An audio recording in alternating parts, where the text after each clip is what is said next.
aking ginawang maskara ay halos magkakatugma ang mga laman nito. Dahil ito ang gusto ko ipakita o kilalanin ng ibang tao sa akin. Gusto ko kapag nakita ako ng mga tao ay magaan ang tingin nila sa akin o komportable sila kapag ako ang kasama.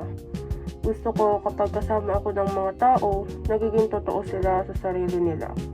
Hindi sila takot ipakita sa akin yung side nila na takot silang ipakita sa iba dahil baka mahusgahan sila. Ang crescent moon ay sumisimbolo ng bagong simula, tahimik na paglago, at liwanag sa gitna ng dilim. Nais ko itong ipakita dahil gusto kong makilala bilang isang tao na patuloy na bumabangon at nagiging pag-asa, hindi lamang sa sarili, kundi pati na rin sa iba.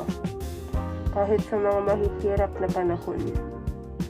Kahit hindi perfecto, pinipilit kong maging totoo at magbigay ng liwanag. Gaano man ito kaliit. Ang bituin naman ay kumakatawan sa mga pangarap na hinahabol ko at sa pagiging tahimik na gabay sa iba. Gusto ko itong ipakita sa iba dahil nais kong makilala bilang isang tao na nagbibigay ng pag-asa at nagpapakita na kahit sa dilim, may liwanag pa rin. Ang bulaklak ay hindi lamang simbolo ng ganda, kundi ng paglago sa tamang panahon.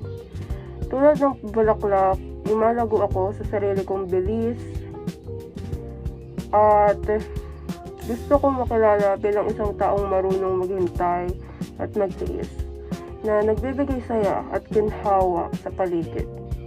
Ang berdeng kulay ay simbolo ng paglago at kapayapaan. Nais kong ipakita ito upang maging paalala sa iba na sa kabila ng mga pagsubok, patuloy ang pagsusumikap at ang pagbibigay ng lakas at inspirasyon sa mga tao sa paligid ko. Ang asul ay sumisimbolo ng kalinawan at paglalakbay. Gusto kong makilala bilang isang taong nagdadala ng kapayapaan at nagbibigay ng espasyo para sa pagpapalalim ng sarili at paglago. Ang pinagsamang berde at asul ay nagsasaad ng balanse at kakayahang magtimbang ng mga aspeto ng buhay. May mga pagkakataong tahimik at malalim, pero may panahon din ng paglago at bagong simula.